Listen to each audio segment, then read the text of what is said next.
2023 Season 3 is ready to wrap itself to a close, and Friday Night Primetime ends where it began, with the IMSA iRacing Series, and today on the high banks of Daytona. Hello everyone, welcome along to what is bound to be an exciting 45 minutes of racing action up on deck for you all. Friday Night Primetime's where you, the community, get to have your voice heard, and you picked that we will see the racing here tonight. My name is Arjuna Kenkipati, on hand alongside with Lorenzo Bonder as we get set to go for today's racing activities. And Lorenzo, it was a bit closer in some ways than I expected, but not in the way that I thought it would go. IMSA winning, yes, but I thought Mount Panorama and GT3s would be a bit more popular. Instead, Rallycross at Knockhill turned out to be the second favorite option. I'm surprised about that as well, but don't get me wrong, I think I voted for Rallycross. I'm not gonna lie to you, Arjuna, when we had the voting, because it's Knockhill. It's just such a good track for Rallycross, and it kind of fits the mode. So I'm not surprised to be. I thought it would be either third place or second place, but that margin over the GT Sprint at Mount Panorama, that surprised me a lot. Yeah, I think that is definitely the surprise to many here today. Of course, the final week of voting before we head off into a new season, and let's be honest, a new season with plenty to talk about, especially for this IMSA iRacing series. Before we talk about that, here's a look at where we've been. It started on June the 16th. What a remarkable journey it's been.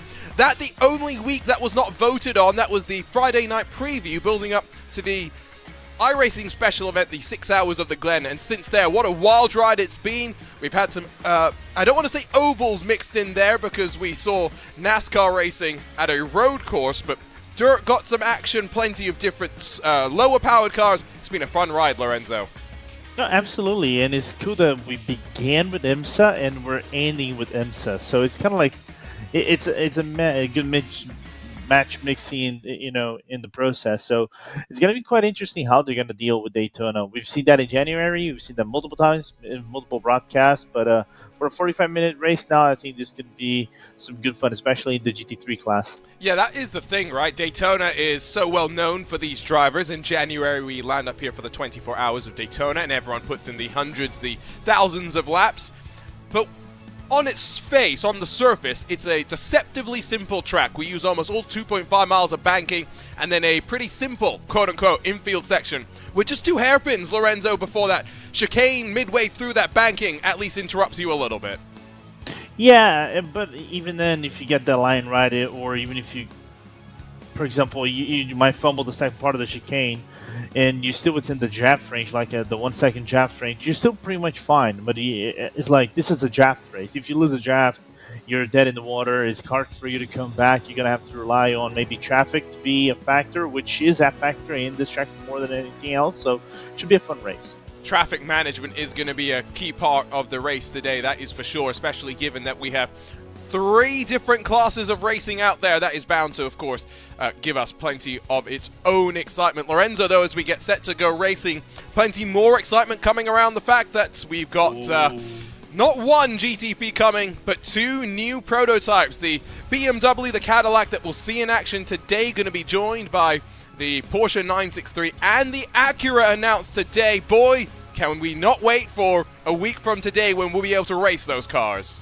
No, absolutely, and I'm hyped as hell for the Acura car. I've been loving that car since I glanced my first eyes on it, and it's going to be a very, very fun car for me to try it on.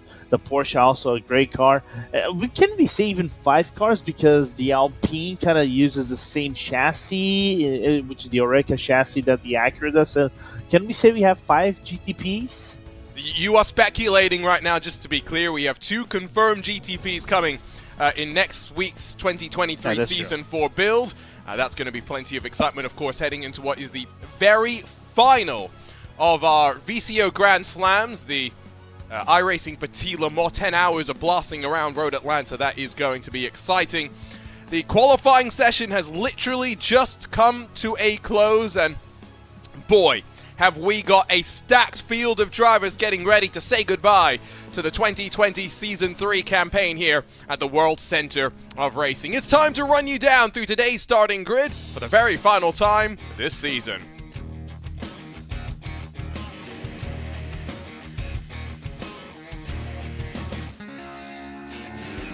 And so the Hydra Race Geodesic Racing Cadillac of Jaden Munoz will bring us to the green in a field that is, let's be honest, dominated by the Cadillacs. Casey Kerwin rolls alongside the Exec Gaming driver, has Owen Carroll and then Jacob Osterman behind with Timo Roeder and then Matthias Wichten counting through your top 6 drivers. Ignacio Fredis, Wesley Kaspers, Marcus Nielsen and then Raf Rengis will round up the top 10 with Lee Wilkins and then Joseph Dimblo on row number 6. There is only one BMW in the field, and that is Tanguy Billon in 13th, Kenneth Sequini, Jesper Orman, who's a little bit more used to open wheel machines, and then Milo Linford round out the 16 GTP machines. And of course, still one more prototype class to come, where they are all in the Spec Delara LMP2, the Pure Sims. Number 16 of Robin Glerman will lead us to the green in this class with Marcus Deck alongside in the race clutch entry. Gabriel Roos and then Paul Busby share row 2 with Jere Littonen and then Dan Moore behind them to complete the front 3 rows. Adam State and then Miguel Bento 7th and 8th with Caio Moraes and then Thomas Bufius on the edge of the top 10. Theo Bulnes and then Alexander Crosby just miss out on being able to sneak inside those top 5 rows with Harvey Jones, Matthias Witt and then Julian Manikius and then Nick Stoop, the 3 cars with no times on the board. 2 classes down, still 1 to go. The Grid and Go Esports Ferrari of Patrick Heinrich will see the GTDs to the green, while Alex Dunn alongside, who brings that real-world experience here into the sim. Nicholas Matteo will be hoping that SpongeBob can carry him forward with Govan Keeney in a second Grid and Go Ferrari alongside. Mads Johansson, Stefano Prandi and a Movano entry complete the top 3 rows, while rolling from 7th, Beckham Jasir in a fiercely forward car. Seeing a bit of a trend with the Ferrari dominant Dennis Kurbowski and then Matthias Milnek, Pablo Castro, Liam Willman, Miguel Cotero. That's the top 6 rows, and still rolling Nicholas Laubisch, Kasper Kwiatkowski, and then Martin Renoffer, Tom Osterman, and then Luca Joffredi count out the final cars in a full complement of drivers. We're already rolling out there, Lorenzo. What are you feeling is in store for us, the final race of this season? Ooh, good question. I really want to see how the GTPs will try to break away. You know, this is going to be very close, maybe between the top 3. We know Cadillacs dominate in this track. It's going to be quite interesting how they going to do the fuel saving from there, and GT3s can be a chaos from start to finish because the grid is so even now. Thing that we have seen as well, Ferrari somewhat dominant in the second, in the 3rd class. Not much Porsche. Porsche pace car is going to pull itself off and away, and the contingent of GTPs gets ready to be joined by 2 machines in a week's time. Jaden Munoz gets us racing in the IMSA iRacing series at the World Center of Racing, diving down into the opening corner. Remember, all 3 classes underway at the very same time. There is no rest for them as they run themselves into the start of this one. In towards the opening hairpin will come the LMP2 drivers. A relatively tidy start, all things considered, for the prototype machines. No, it's always very good, except for 1 car that is actually spun around, maybe 2 around the track, and all the GT3s are going to come by on turn number 1. That was, I think, Joseph Dimblo, who's had a bit of an issue. There is the GT3 field with sea of Ferraris. Nicholas Matteo on the outside, trying to work around Alex Dunn. Going to hopefully be able to hold on there. But now as the GTP swarm their way back onto the banking through NASCAR's turn 1 and 2, momentum build up into that newly renamed Le Mans chicane. Yeah, which is always going to be very interesting how they're going to take this, or how aggressively they're going to be taking this first time in the GTPs. GTPs basically kind of like looks a flat-out corner. You barely even notice that you're taking that corner appropriately, as they're going to cut to the first part of the chicane, to the second. Just got to watch that off track and maybe that a slow down penalty. But other than that, everybody clean, nice and sound. Lap number 1 dusted. And that's going to be a half a second margin at the front. No slowdowns, at least provisionally, for the front of the GTPs. The LMP2s also dance their way through that chicane relatively calmly. Jaden Munoz is going to lead, but at a track like Daytona, you're punching the hole in the air. It's not necessarily where you want to be. Look at the train of GT3 cars behind as they work their way into the chicane. This is where that draft's going to be even more important. Big wiggle for Alex Dunn. Alex not having the safest rejoin right there into the train. Not the safest rejoin, but not the easiest rejoin, but still keeps within the touch of Patrick Heinrich and leads that Ferrari challenge field of sorts, with the first Porsche, I think, being on the top 5, being P5, for the first lap of the GT3 class. Yeah, there are a couple of the Porsches in there, but all the way down through the field. Ferrari dominant. End of lap number 1. It is still going to be Patrick Heinrich that leads the way. First cycle through of traffic. Sorry, excuse me. Going to be very impactful for these drivers, just because we know that you do tend to sometimes see the field splintering up just that little bit more on the initial race start, and so that's going to be definitely something that we will be keeping an eye on. Let's cycle through and see if we can pick up what happened to the GTP car that ended up off track. That's not actually the one that was involved in the incident. That was Jacob Osterman that had a bit of a drama on his own. And so that was a second moment for a GTP car. You mentioned, and you caught something else though, Lorenzo, a little bit earlier on. Yeah, which was on turn number 1. Right after turn number 1, going to the International Horseshoe, which was one of the cars you're going to see right on the replay, the number 37. Just, I think cold tires. The thing is that dangerous rejoin. Watch the car coming back on its rear, nearly merging into the track, the potential LMPs. But nevertheless, everybody got away unscathed. Yep. We survived through that cycle safely, and outside of that, really wasn't too much. The reason why you saw him back up when we were watching the live picture was also just trying to make sure that there was no slowdown and cut course. He needed to complete that sequence of corners and be able to make sure that he satisfied the requirement. That's a big old lunge up the inside by that bright blue LMP2 machine. It's side-by-side battling for Dan Amor and Paul Busby as we cycle up in towards the kink. Big chop of the nose there. And some blinking of the headlights as well from the blue LMP, showing that he's not happy at all with the movement done with the opponent ahead of him going to the kink. So a little bit aggressive, some argy-bargy right there, but this is racing. That's what we want to see. But just don't kill yourselves, especially going through the second horseshoe, because usually if you go outside there, Arjuna, we know how deadly it is. Yep, absolutely. Seen a change at the front as well. Marcus Deck in the race clutch car has, what, almost 7-8 car lengths back to Gabriel Roos. Robin Glerum in the Pure Sim 16 after putting it on pole is down to 3rd, and maybe thinking about the fuel mileage numbers, especially important because as Jaden Munoz continues to lead at the line with Casey Kerwin hot on the heels. You can see in that track map as the leaders sequence their way in through turn 1. The GTD is just coming onto the banking, and with 12 seconds in lap time difference between the prototypes and the GTDs, we probably only have about 3 laps for traffic is a consideration.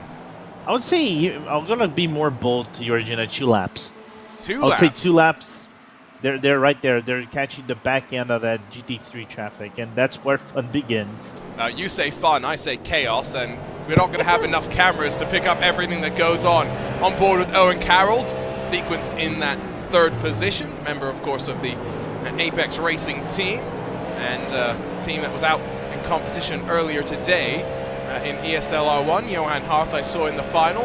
Last lap we got slightly bullied, but someone that we know is very quick. The Apex Racing team, let's not forget as well, defending IMSA Esports Michelin Global Champions in the GTD class.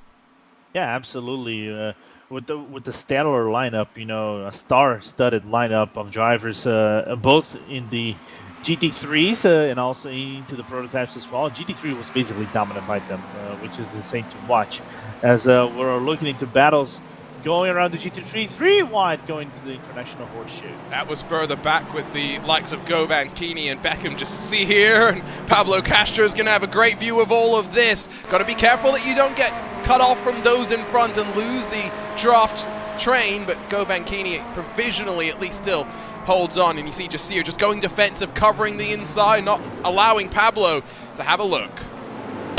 Yeah, for me, especially this GT3 traffic, my question, because you have more iRating than I do, and you're probably a better iRacer than I do. Well, you are, obviously. How do you stay calm in high-pressure situations like this, where the pace is so high between everybody, Yeah, I'm not the right person to ask that question. Yeah, there's this infamous clip where during an SCO race at Barcelona, I was in an LMP2 in the old open wheel days, back when we still had LMP1s and GTEs racing out there. And I got very irritated at Paddy Wolf, and I said some nasty things that were not broadcastable, and said, the next time he comes past me, I'm going to wreck him. I promise you I didn't do that. I promise you I didn't.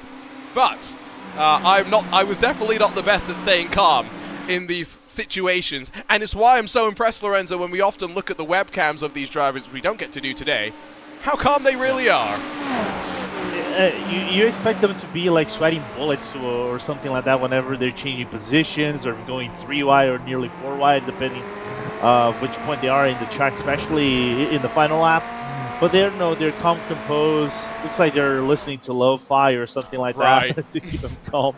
It's not me. I would be sweating bullets. Hey, Maxime Brienne, I'm almost 100% that guy is listening to something, because the way that his head is just going back and forth, he's at an EDM concert or something. Track map, by the way. Lorenzo, you said 2 laps. 2 laps already complete. We're on to the 3rd lap. Okay. I think we're going to see traffic this time potentially up into the bus stop for the race leaders. They got 1 car to contend with, but that's not traffic. That's not traffic per se. They're going to catch up, I think, right before the bus stop. We know for a fact, Arjuna, the bus stop is not the best place for you to do an overlap. No.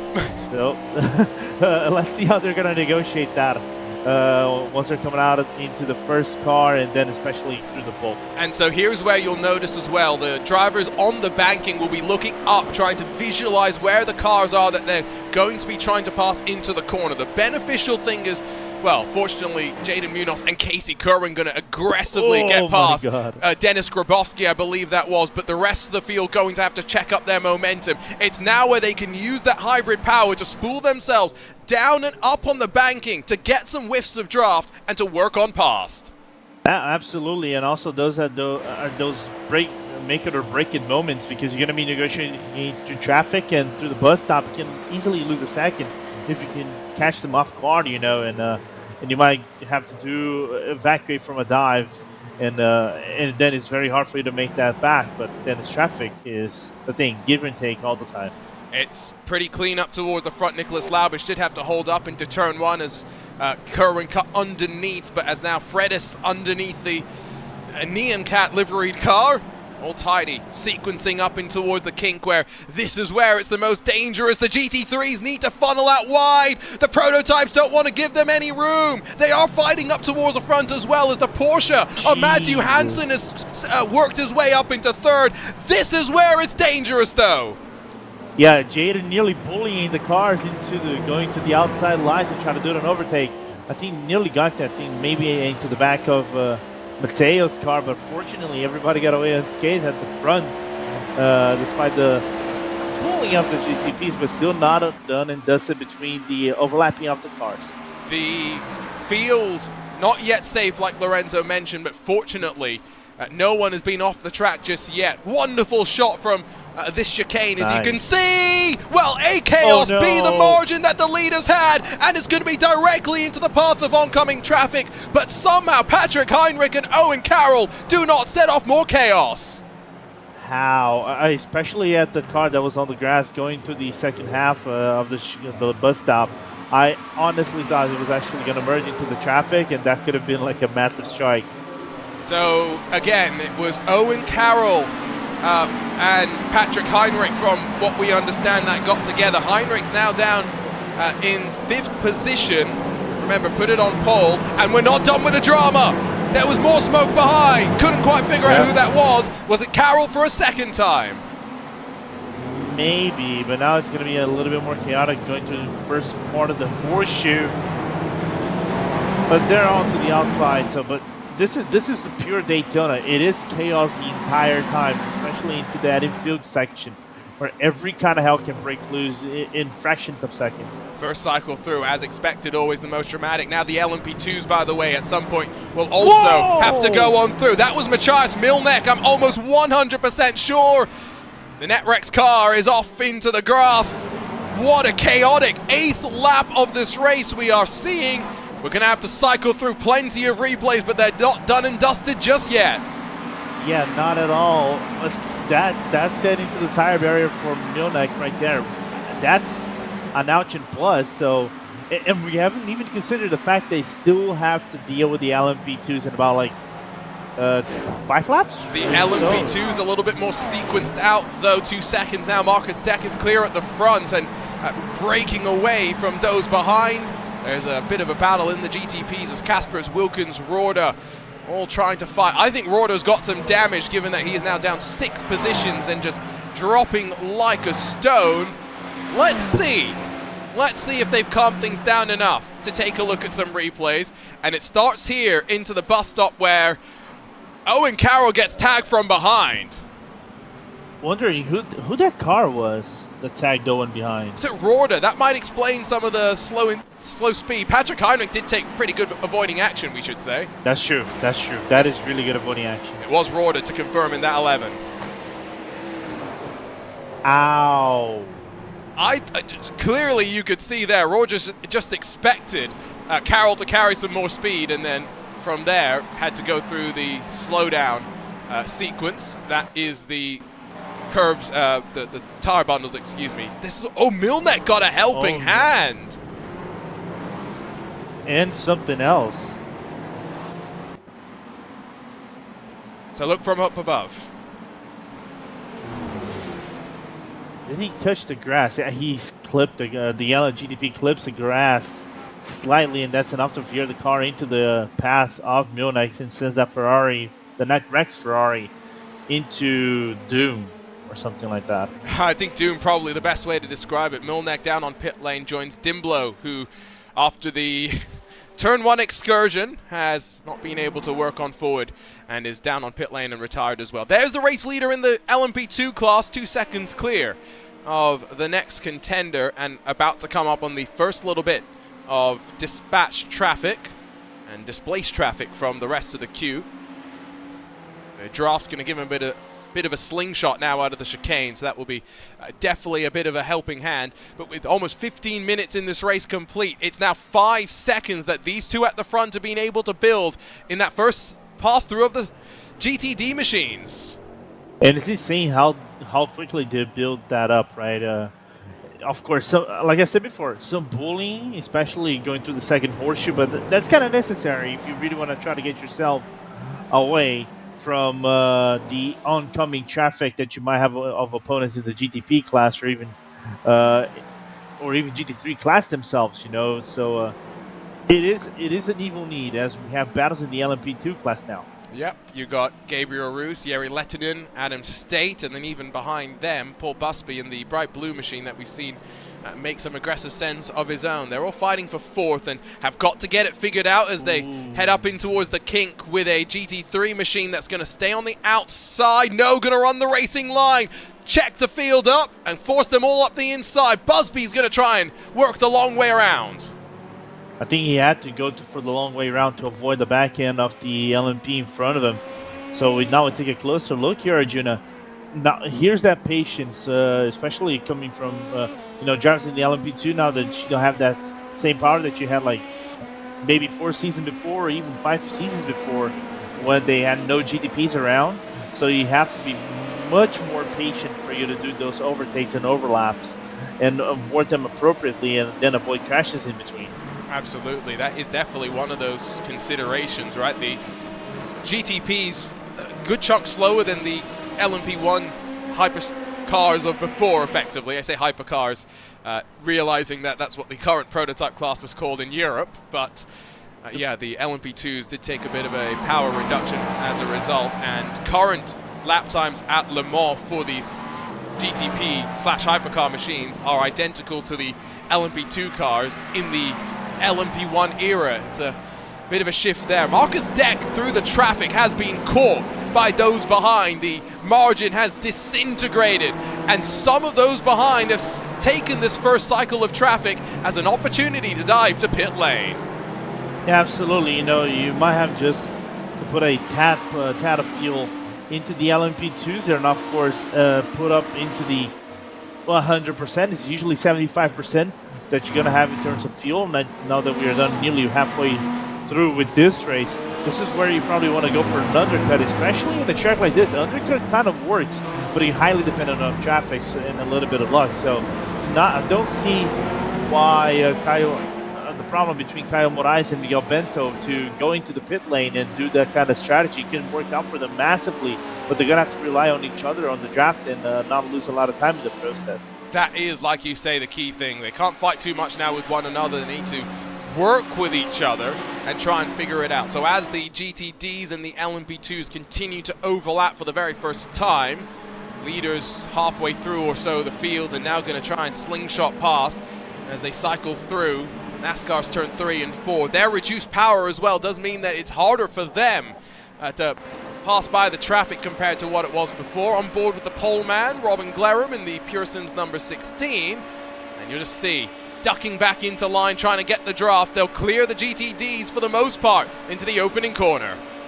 Yeah, we might even see some lifting off, as you can see from Robin Glerum coming into turn number 1 to try to save some fuel. You know, even that minor amount of fuel is going to be enough for them to maybe get a jump of the guys on the pit lane. But now they have to contend. I think that is maybe Matteo or Mats Johansson and Govan Kini right in front of them. No, that is actually Matteo and Dunn. They have to contend with some overlaps. That is the 2-car train that has taken advantage of traffic to somewhat cycle through. Alex Dunn sees the outside mirrors filled by second of the LMP2 machines, and Glerum in the Pure Sims car still trying to fight with Matteo and was really lost out in this sequence. Needs an aggressive lunge up the inside as they work back onto the banking where he can be a bit more patient on the throttle, but in these LMP2 cars you're in first gear, and even with the bit of traction control that you have, it's a frustrating sequence, that's for sure. Only a couple of laps away from the GTPs heading back into traffic, and much like we saw for the LMP2 drivers, if you're a GTP car, would you be thinking about maybe coming in now? Maybe, I would say if you're like not Robin Glerum, but if you're P3 and then on back, especially that you have like 5 seconds, you can, I think, can come in for a short pit stop and probably see if it works out for you. For example, Ignacio Fredes and everybody behind, maybe try a different strategy. Of course, you might have to rely on the fact that you're probably going to be putting yourself into the oncoming traffic of GT3s and LMP2s in between. So there is that factor risk of you doing the pit stop now and you lose a lot of time that you're not going to be able to make up, and they can actually make up if they go the length and then do the pit stop appropriately. Nice liveries for both of those top two at the front. The traditional black and gold for the Hydra Race Geodesic Racing team, and XZ Gaming represented by the American flag on the back shark fin, and it's an early sequence for the GTP leaders who both lock up, but now will know that their pit stalls are at the very end of pit lane. I think we're going to see the field come on in as well, from what I can see. Let's see if there will be any more of the GTPs. Doesn't look like it. I think some GTPs are staying out for longer and they're going to try to rely on themselves on a different strategy, maybe luck, to try to get a jump on these 3 guys that are doing the pit stop right now. Interesting. I thought I saw Fredes come in and I thought it was going to be more, but as Munoz and Kerwin wait to roll, it has come, by the way, at a time when there has been some drama for some LMP2 runners. Paul Busby is back in pit lane. We'll get to that in just a few moments' time. Munoz, 6/10 quicker in the lane, is going to mean that he will be just a couple of car lengths further when they finally release themselves from the limiter. It's a long wait, and now they go. Yeah, I'm slightly surprised that actually Munoz got the jump on Casey Kerwin, given the fact that Casey in pit stops usually makes very well, given the fact that he's actually the NASCAR champion, and now you can see the big gap that Munoz, well, big air quotes, gap that the geodesic driver has put up on the XF driver. Gonna have to bring that back in. Remember, draft also a little bit reduced in its effectiveness compared to a couple of seasons ago. So those are the GTPs that have come down pit lane. Check back in with the GTD leaders for just a few moments' time, but as we do so, quick look as well at what happened in the aforementioned moment. Paul Busby on the outside of the grid and go Ferrari, and then bam, bam, Mads Johansson gets taken out. I'm sure that Pablo loved the view right in front of him. One more look at it.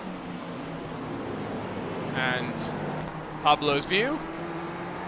Bam.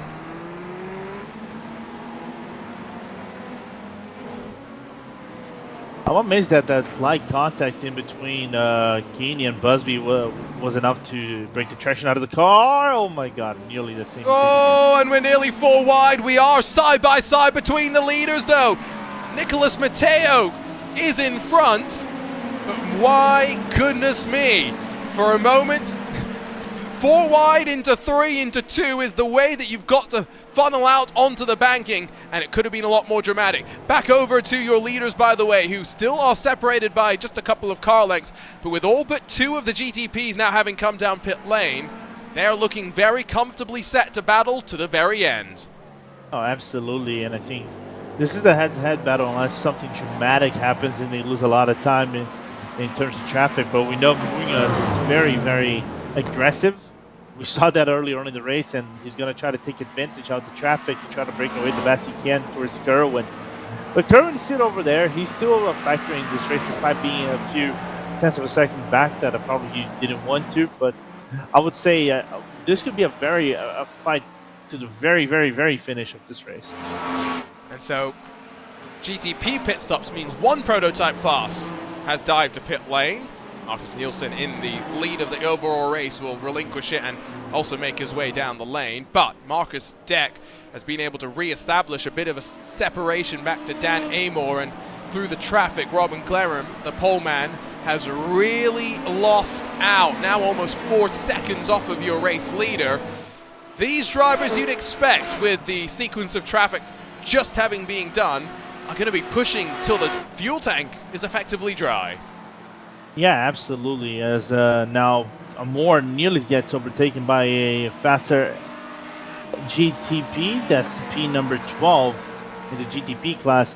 But I'm surprised that Glaren lost so much contact in these past few laps. I'm wondering if he has any, splitter damage or something like that. Because one thing that has happened in between the seasons is the weakness of the body of the LMP2, where back in the old days the front was considered basically built like a tank. You can take any hit and nothing of damage would happen, where now even the slightest damage, the hit can actually give you some damage. Sorry, Arjuna. Last time by lap time, just to reference, that's all we can do, right? He did a 36 last time, did a 35 this time, right on pace with Amor, so doesn't seem like there's any top speed damage, but maybe there is some characteristic of the behavior of the car that is maybe a little bit unsettling. We'll have to keep an eye on that. These 2 at the front of the GTD field, by the way, do have a bit of a gap to third on back.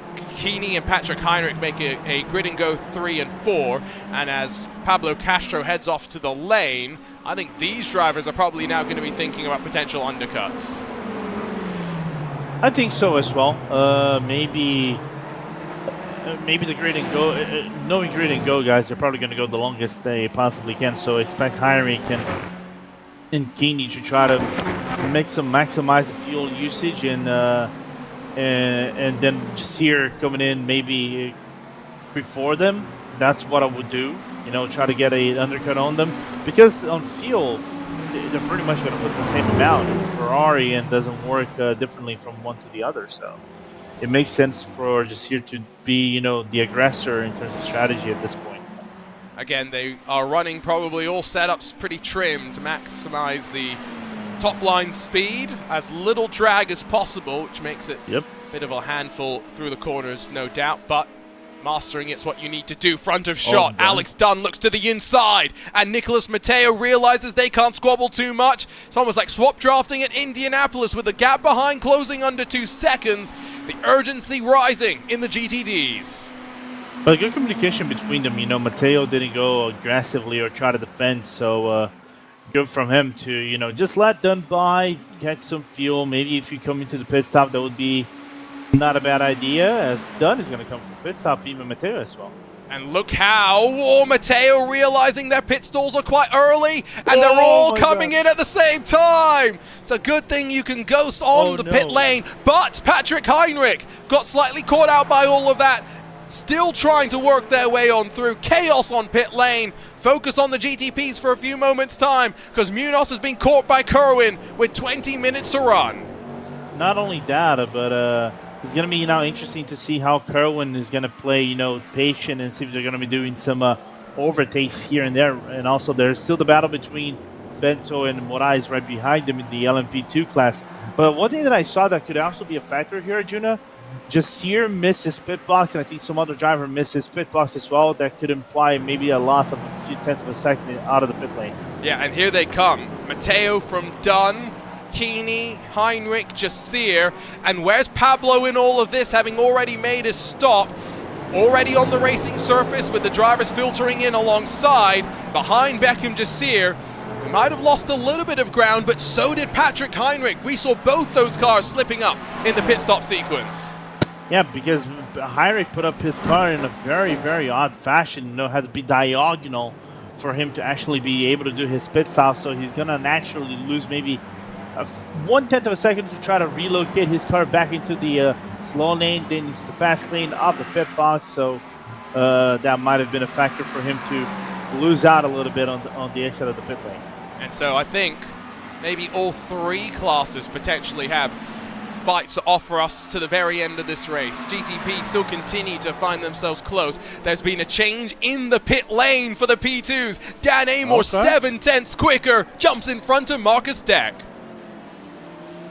I was gonna try to make a very silly stuff to say that is an alpha move because he's from Alpha Esports, but now there I said it.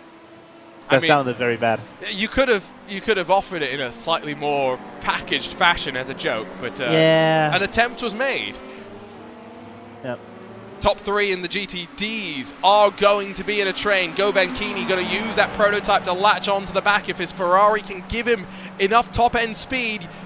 Alex Dunn's pushing Nicolas Matteo, realizing that if he works with the number 3, they can exclude the Grid and Go Esports Ferrari potentially from the battle. How aggressive would you be if you're done right now? Very, very aggressive, and I think he's trying to do a job of also, you know, keeping Keeney at bay and make sure that Keeney actually doesn't mistake and potentially allows the train of, you know, Jasir, Heinrich, and Pablo to come. I will not be surprised if he's in comes with Pablo. They usually do sometimes that on Pablo Discord, so that could be a factor as one of the LMPs, but does a big dive and also closes the gap between the GTD cars. That was Jacob Osterman, who's rejoined alongside Pablo. I'm sure that went over great on the stream. Probably similar reaction to what I was talking about slightly earlier with myself. There's Munoz Kerwin, end of lap number 19, and into the traffic once more, which is going to be pretty frequent and relentless unless you find some of those brief respites that you get inside of the Movano Porsche through the International Horseshoe. Dan Amor, after jumping in the pit lane, is now going to have to hold off Marcus Deck. The advantage of being in front at Daytona is always that you are able to surprise the traffic by being a bit more aggressive, but with the way that these P2s work now, has Marcus Deck potentially left himself with too much to do? Yes. Oh boy. Absolutely. I think he's going to be relying maybe on the GTD traffic. If they ever catch a GTG traffic in the wrong place for Amor to close out the gap, because they do generate still some downforce, but it's not enough for Deck to come closer. He wouldn't have to nail qualifying laps to actually get within the draft range and then battle for something into the final minutes of this race. So far, this is a Morris race to lose. You just have to keep this car on the track and still be consistent with his laps and keep the race clutch driver at bay. And he can do that because he has that pace. He's shown that pace earlier in this race. Reality is, though, all it takes is one moment for these drivers to be compressed on up and for things to look a little bit more different. Let's say hello to the one BMW hybrid in our field, because courageous. Courageous choice is the word, but ultimately, this is what we're heading into, Lorenzo. The era with 4 GTP cars where balance of performance is going to rear its head. I'm trying to wonder, imagine next year, Arjuna, how much power decrease they're probably going to have to put on the Acura, because we've known historically the Acura is a different beast of a car into Daytona in high speed track. So wondering to see how they're going to manage the BOP next season with 4 GTPs to handle, especially a very fast one. Oh no! And here we go, 3 wide, either side of an LMP2 car. Tanguy Billon's going to try and sweep on through, but the BMW doesn't get the power off the corner. Up into the kink, more LMP2 traffic to work on through. And I'm trying to wonder if it's Data Moore that is in front of them. It is. Is it? I thought it was. It's a very similar livery, isn't it? Yeah, it's from Alpha Esports as well, but it's the 44. No, that's Harvey Jones. Oh, it is Harvey Jones. Yeah. Allowed Wesley Caspers to close up as well. There are actually plenty of fights. This is the beauty of iRacing, isn't it? That you can, for the most part, always find some battle to insert yourself into. No, especially in a track like this where there's never a dull moment. Oh, Milo! I think that is having a bit of an issue. That was Wesley that we jumped on board with the 3rd car in line, but you say bit of an issue. I say kept it out of trouble. Has a slowdown penalty now as a reward. I think in terms of a slowdown penalty versus the car bidding into the outside barrier or even into the inside barrier, I think that's a win-win situation. Oh, I mean, just look at the quick hands as well. Yeah. Connery Maddock probably like that rejoin. Yeah, by the way, I have to bring up... Oh, here we go at the front! Casey Kerwin up the inside of the LMP2 net rates leader. Dan Amor sees the GTP swap around. Jaden Munoz trying to now get back to the point. And now, you remember what I said about traffic? Traffic gives and traffic takes. That needed the traffic to play its factor, and it did. Now we have both battles with 11 minutes to go. This is going to be good. Would you really go around the outside with 12 minutes to go? No, you would not. Munoz backs out of it. As long as you're in the draft, there is a chance to fight. As long as you've got battery in the hybrid system, you've got a chance to fight. These two surely need to make sure they are just there at the very end. I'm wondering who's going to put the attack mode into the final minutes of this race, because I think they're still unbalanced at this point of the race. Or trying to build up some hybrid or the best way they can as they go side by side. Munoz the long way around. Dangerous place to leave yourself because Kerwin leans on the fellow Cadillac. Munoz not going to give it up. In through the flip-flop chicane that breaks you into the International Horseshoe. Munoz retakes the lead.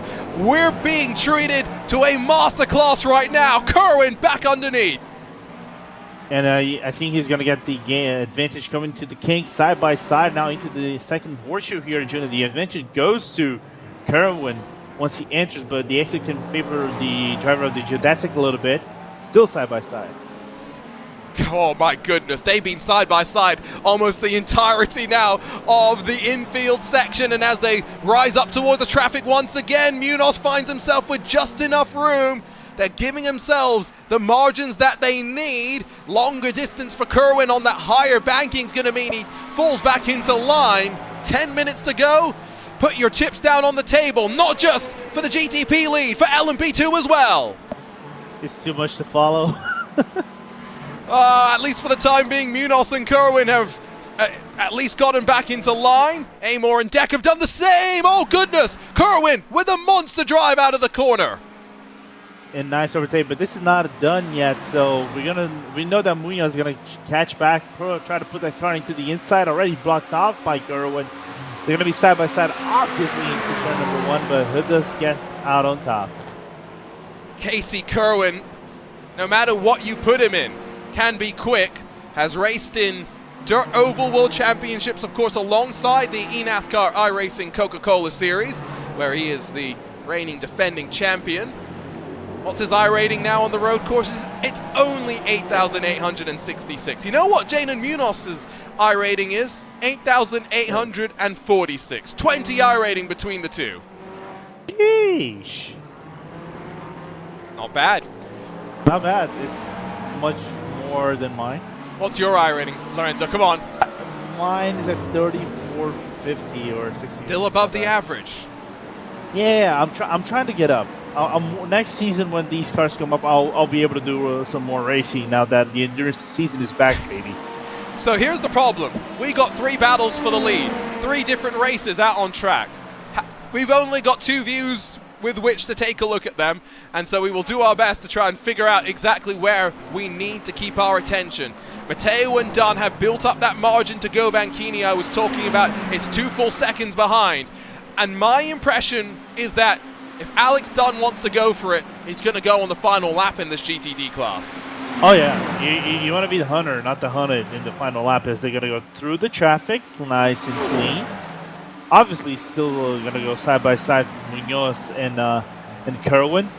And does Joshua Lee support that livery, by the way, of Matteo? Joshua Lee probably loves that livery of Nicholas Matteo and is probably Matteo's biggest fan. If there is a Nicholas Matteo fan club not already in existence. We saw the big momentum off the corner. Surely that was either a mistake from Jaden Munoz or the hybrid power. You talked about the different settings that these drivers have at their disposal. But ultimately, Lorenzo, when you're fighting this close, surely you're already burning up some of that energy. Oh, I think you burn up one quarter or half of the energy already on the infield. And then you burn up a little bit more, like 1/4 at the exit, coming into the first part of the oval, and then the other half at the exit out of the Le Mans chicane. So that means if you're still keeping it balanced, which remains at 50% of the hybrid power, after that is basically, I don't know, you can explore the whole track for the final maybe 2 to 3 laps, but then there's a risk if you use everything, you build up to 100%. You might not have enough towards the end. See how it plays out. 6 minutes to go in this race means likely looking at, 5, 4, somewhere in that region of laps to go. Will depend on just how much they're going to fight. And talking of fight, boy, Dennis Grabowski really got the elbows out down the inside of Tom Osterman and in through the hairpin. The favor is about to be returned, and unfortunately for Grabowski, it does not end the way that he was hoping for. Big dive down by the Porsche. Grabowski tried to close the door. Ferrari slams into the wall. Yeah, that's not a very healthy Ferrari, especially going to the battle barrier. Oh, and Alex Dunn jumps in front as we rejoin the live pictures and see the LMP2 leaders now cycling past the GTD contingent. Ooh. Oh, Alex Dunn with a block pass, and Marcus Deck takes advantage. Matteo loses out. Big time now between the top 2 GTD machines and a new Dallara LMP2 at the front. Yeah, it's still side by side. They nearly make it side by side through the kid. That could have been deadly between both of them here, Arjuna. Now they make side by side through the second part, but Moore locks up a little bit. Gonna lose some time. Whoa. Once again, traffic plays its part. GTP, Cadillac machines working up the inside of the LMP2 leaders now. Back onto the banking. 2.5 miles effectively of just running up as close to the yellow line as you can and building as much speed through that chicane as you can. 3 classes with victories on the line, and ultimately all wondering how many laps to go, something that will be dictated by these 2 at the front and when they cross the line to see the white flag. 4:48. How much you're doing? About 130, 132, 133? Yeah, something like that. 4 laps then? Roughly. Oh boy. 4 laps to go. In terms of retirees, by the way, 49 took to the green. We are down to 37 realistically still running in contention. A couple of drivers down, still trying to salvage some I rating, safety rating, whatever they can from this race. Brief glimpse around, because again, as much fun as it is watching at the very front, there are those fighting all up the field. Ignacio Fredes holding on to the final spot on the podium as the 29 to 33 chasing down, but those 2 somewhat separated. The traffic works itself nicely. Fredes will be in a great spot to hold on there. Talked about Kyle Moraes and Miguel Bento with the early pit stop, Lorenzo. Well, they find themselves in front of Matthias Witt and Harvey Jones in these closing stages. Yeah, and it's still following side by side a Brazil versus Portugal battle involving, well, one of my teammates actually, Caio is my teammate back at iRace, so it's going to be interesting how does the Brazilian fend off the Portuguese, also Matheus Vita into the factory as well. If they keep battling, can bring Harvey Jones and make this 4-car battle a little bit more spicy between all of them, but good battles. That's what I say. Daytona, you never have a dull moment. That's why I love this track. It's one of my favorite tracks by far in the iRacing service in real life. That's why it is also, let's be real, the most popular of the iRacing special events now. It's also very friendly to newcomers. I won't say easy, but friendly, inviting. Easy to get a grips of, difficult to master. Jaden Munoz trying to master a way to get past Casey Kerwin as they come onto the final 3 laps of the race. Kerwin blocks the inside through the first of the horseshoes, the first hairpin in the infield. Munoz tries to switch back underneath the way that Kerwin was able to take the lead at one point. Traffic in front. Flip a coin. Who's going to come out on top? I don't know. I was gonna say Kerwin maybe by the slightest of margins. I don't think we'll know until we're out of the bus stop on the final lap. But I call it the bus stop. Le Mans chicane, sorry. No, it's all right. It's all right. We know it's hard for us that I always got used with bus stop. We know the Le Mans chicane is now with a partnership with the ACO and everything. It's very recent, so it's hard for us that it lived Daytona and see the Rolex 24, see and hear bus stop, and then now get used with the Le Mans chicane. The same thing for Daytona chicane whenever you're going to the Mulsanne at the Le Mans track. Yeah, no, absolutely. I will just point out, Alex Dunn now almost 9/10 clear of Nicholas Matteo, 1.2 between Marcus Deck and Dan Amor. I feel like those two battles have seen the race being run, but with 2 laps to go, Jaden Munoz is committed in the pursuit of Casey Kerwin. 2 drivers with very similar I ratings. One, of course, with so much iRacing World Championship experience, and another that we continue to see just impressing us every time on RaceSpotTV. Looking to try and get to the inside, but Kerwin realizes as long as the doors keep getting slammed shut, there's no way through. No, if there's a guy that knows how to defend, it's Casey. We've seen that in NASCAR. Some special events as well. So he's a guy that knows how to defend, even though with the dive of Munoz. That's a big door left open, if we're being honest, from Casey Kerwin. Munoz tried to take advantage, but the longer way around the corner gives you enough speed to hold on. Back onto the banking now. Kerwin not getting the assistance of any draft. Again, questions will remain as to what sort of downforce trim that each of these drivers has got. Are they as trimmed out as they can get? Have they given up a bit of top-end speed to get some more confidence through the corners? The one thing we see from Munoz, it takes him a while to catch, and it's only really into turn number 1 that an opportunity really seems on. I think he's also trying to be patient to avoid any potential crashes. Now, good exit from Munoz, but he's kind of like on the verge of getting a slowdown whenever he actually gets out of the corner. So it's slightly risky. It works, but you know, imagine that you catch wrongly into the exit out of the chicane. You go into a little bit more as they open up the final lap, Arjuna, and you get that fatal slowdown in the final lap. One final lap to figure it out. Jaden Munoz not close enough to look alongside as he's tried so many times before. We'll try and run underneath Casey Kerwin as we filter in towards the International Horseshoe for one final time of asking. Long way around, trying to get some better purchase off the corner, and with one LMP2 and one GTD machine directly in the eye line. Are they a factor though? Maybe they might become a factor going through the bus stop, but still side by side is going to be a great battle towards the end. Munoz waiting, patient, lurking. GTD and LMP2 gaps now for your lead, over 1.2 seconds. No draft, no photo finish to expect on the run to the checkered flag. Munoz a little bit wide on the entry onto the banking. And now you can see it also, Kerwin blinking towards the headlights, towards traffic to see I'm coming through final lap, don't get in the way, you know, and make me lose time. So this might come down to the wire. Look at Munoz dive and try to, you know, maximize the exit.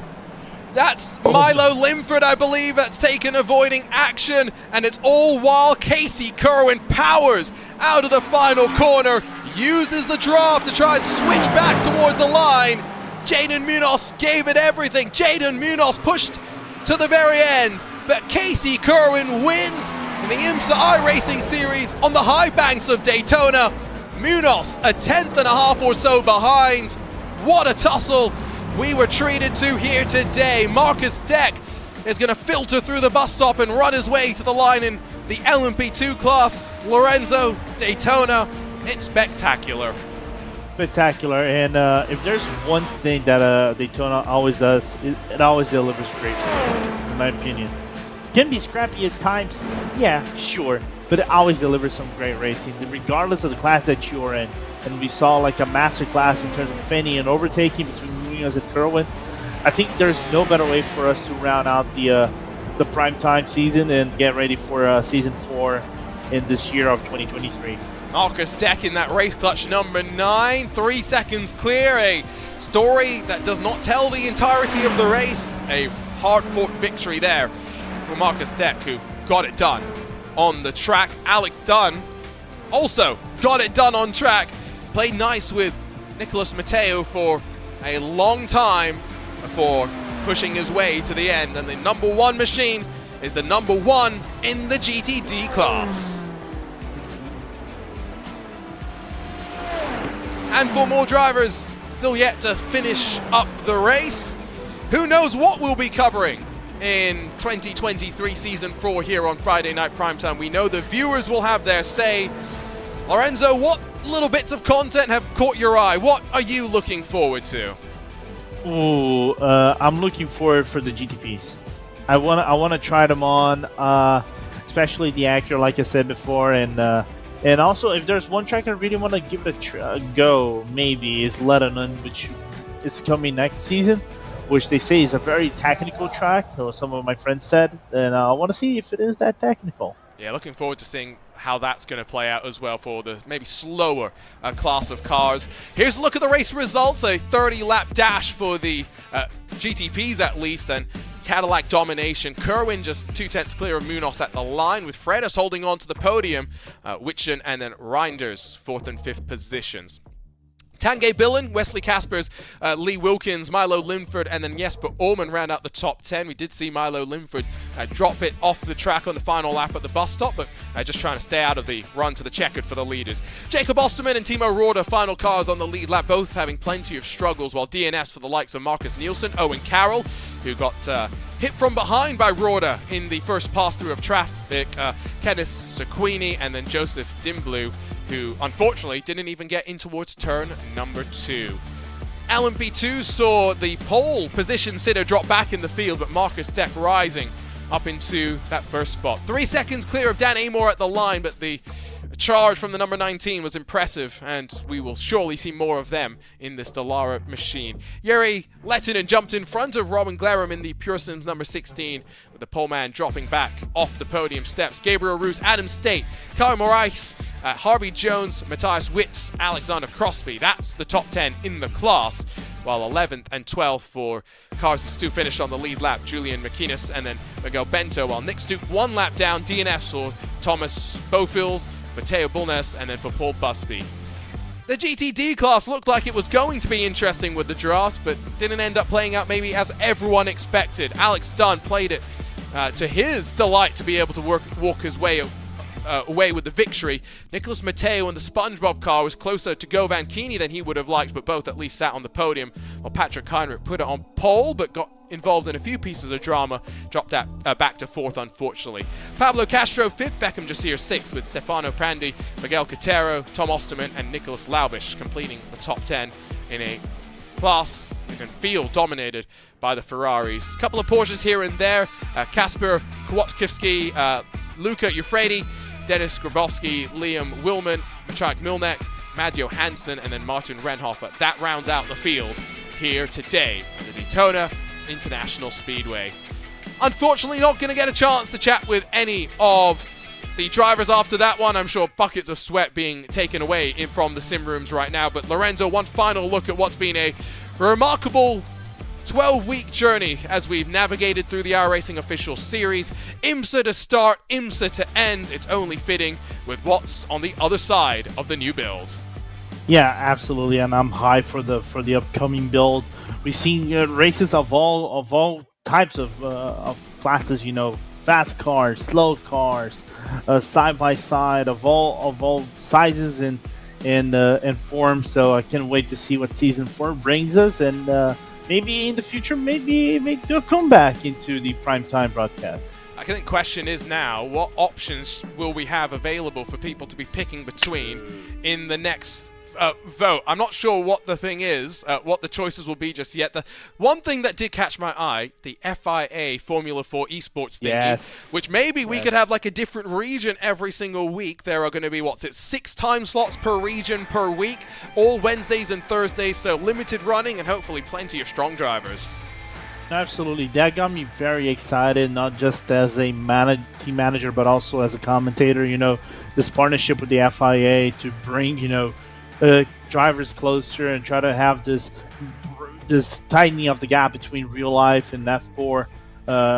Real life, actually, with the F4s can provide some really good action. And we know that some very fast drivers in F4. I've raced against some of them recently.